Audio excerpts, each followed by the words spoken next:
हम कोई भी कॉम्पिटिटिव एग्जाम क्यों देते हैं? अपॉर्चुनिटीज के लिए। जब आप एक कॉम्पिटिटिव एग्जाम इंडिया जैसे देश में निकाल लेते हैं तो आपके पास अपॉर्चुनिटीज बहुत सारी होती हैं। अब चाहे वो अच्छे कॉलेजेस हों, चाहे वो अच्छी जॉब्स। अगर आप कोई भी अच्छा स्टेट लेवल का या फिर नेशनल लेवल का कंपटीशन क्रैक कर लेते हैं तो कहीं ना कहीं आपका करियर वहां से अच्छा होने लग जाता है। लेकिन सवाल ये है कि क्या ये अपॉर्चुनिटीज आज इंडिया में आपके पास हैं या नहीं। WHO की माने तो जो डॉक्टर वर्सेस पॉपुलेशन का रेशियो होना चाहिए भारत में वो 1:1000 का होना चाहिए। यानी कि लगभग 143 करोड़ की अगर हमारी पॉपुलेशन है तो 14.3 लाख डॉक्टर्स हमारे यहाँ होने चाहिए जो एक्टिव हैं, चाहे वो रूरल एरियाज हो चाहे वो सिटीज हो, हर जगह। लेकिन आज वो डॉक्टर्स की पॉपुलेशन या डॉक्टर्स के नंबर्स बहुत ही कम है। ये लगभग 7 to 8 लाख के आसपास आएगा अगर आप एक्टिव डॉक्टर्स पता करेंगे। हालांकि ये बहुत ही मुश्किल है एग्जैक्टली नंबर पता कर पाना, क्योंकि बहुत सारे डॉक्टर्स या तो अभी सर्विस नहीं दे रहे हैं या तो फिर वो अब्रॉड शिफ्ट हो चुके हैं। अगर ये नंबर भी मान लिया जाए कि 7 to 8 लाख डॉक्टर्स अभी मान लीजिए एक्टिव भी हैं, तो सबसे बड़ा सवाल कि रूरल एरियाज में कितने डॉक्टर्स एक्टिव हैं, और इसका जवाब आएगा बहुत ही कम नंबर हैं जो डॉक्टर्स रूरल एरियाज में अवेलेबल हैं। तो सवाल उठता है क्या अपॉर्चुनिटी अभी भी है? यस, अपॉर्चुनिटी अभी भी है, लेकिन कंपटीशन कितना टफ है वो भी जान लेते हैं। अभी इंडिया में MBBS में जो सिलेक्शन रेट है वो लगभग 4% का है। यानी कि आउट ऑफ 24 किड्स सिर्फ एक बच्चा सेलेक्ट होता है। अगर गवर्नमेंट मेडिकल कॉलेजेस की ही बात की जाए तो MBBS में यही सिलेक्शन रेशियो घट के 2.5% रह जाता है।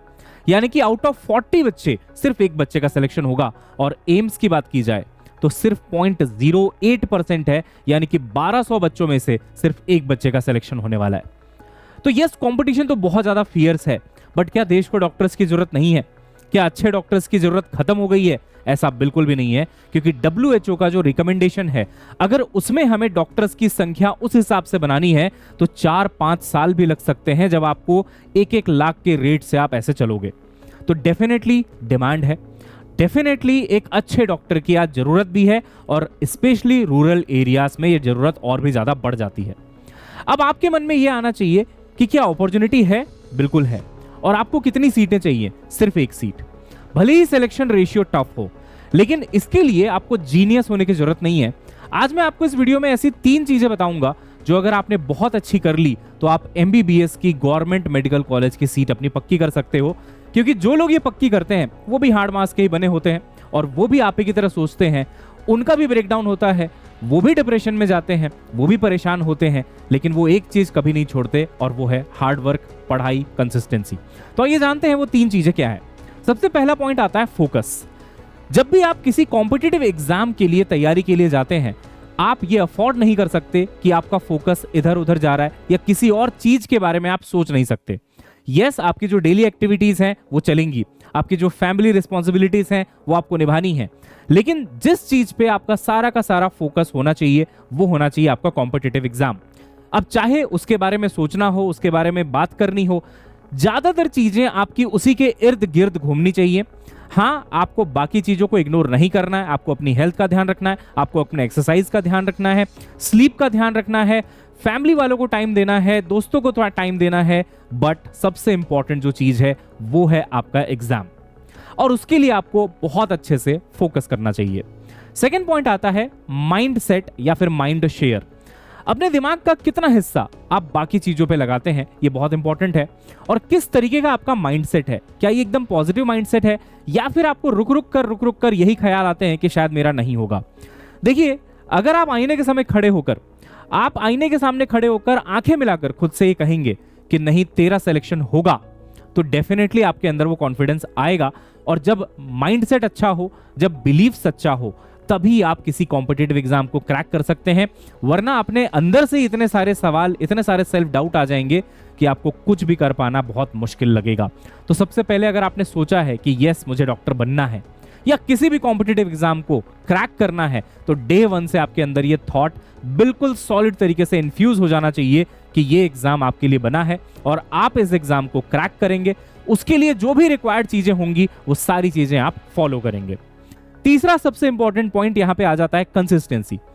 शुरू तो हम कर देते हैं, बट कुछ ही दिनों के बाद धीरे धीरे जोश जो है वो कम होता चला जाता है, क्योंकि जनरली वाई क्लियर नहीं होता। मैं हमेशा कहता हूं कि if why is clear, how becomes easier. तो अपना व्हाई क्लियर करिए, अपना रीजन पता करिए क्यों आपको डॉक्टर ही बनना है। प्रोफेशंस तो बहुत सारे हैं, बट ये डॉक्टर ही क्यों बनना है आपको, या किसी भी प्रोफेशन में आपको जाना है, क्यों आप वो चीज करना चाहते हैं। क्या वो डीप डाउन थॉट है जो आपको पुश करता है कि आपको यही चीज करनी है। अगर आपका ये वाई बहुत अच्छे से क्लियर हो गया तो आप डिसिप्लिन, कंसिस्टेंसी, फोकस, माइंडसेट सब कुछ बहुत बढ़िया से बिल्ड कर पाएंगे and finally you will crack any competitive exam. देखिए जो माइन्यूट चीजें होती हैं, कैसे पढ़ना है, कैसे टेस्ट देना है, कैसे एनालिसिस करनी है, ये सब आप जान जाएंगे। ये सब में कोई बड़ी दिक्कत नहीं है, यूट्यूब पे इतनी सारी वीडियोस हैं। लेकिन सबसे इंपॉर्टेंट वो चीजें हैं जो इनटेंजिबल हैं, ये मेजर नहीं करी जा सकती। आप बता नहीं सकते कि आपके अंदर कितना % फोकस है, आप नहीं बता सकते आपका माइंडसेट कितना % पॉजिटिव है। लेकिन इन चीजों से सबसे ज्यादा फर्क पड़ता है आपके माइंडसेट से, आपके फोकस से, आपकी कंसिस्टेंसी से। मोटिवेशन की तरह लीजिए एक कॉम्पिटिटिव एग्जाम को, क्योंकि भले ही लाखों बच्चे अपीयर हो रहे हैं, भले ही बहुत कम का सिलेक्शन हो रहा है, लेकिन आपको सिर्फ एक सीट चाहिए और यही आपका सबसे बड़ा मोटिवेशन होना चाहिए। ऐसी और वीडियोस के लिए इस चैनल को सब्सक्राइब कर लीजिएगा और हमेशा याद रखिएगा, यू कैन डू इट। तो अगर नीट 2026 की प्रिपरेशन में आपके बैकलॉग्स बन गए हैं या फिर आपने अभी सिंसियर होकर पढ़ाई शुरू नहीं करी है, तो डोंट वरी, अड्डा 24/7 आपके लिए लेके आए हैं कामयाबी 3.0 बैच। ये लास्ट लाइव बैच है जो बिल्कुल बिगिनिंग से स्टार्ट हो रहा है, यानी कि चैप्टर नंबर 1 से। यहाँ पे आपको तीनों फिजिक्स, केमिस्ट्री, बायो की डिटेल्ड में क्लासेस मिलेंगी। साथ में आपका टेस्ट होगा बैच के अंदर, ई-डीपीपीस मिल जाएंगी और लेवल अप की ई बुक्स आपको मिल जाएंगी और सिलेबस कंप्लीशन पूरे डिटेल में होने के बाद भी टाइम पे कंप्लीट करा दिया जाएगा। तो आज ही एनरोल करिए कामयाबी 3.0 बैच में।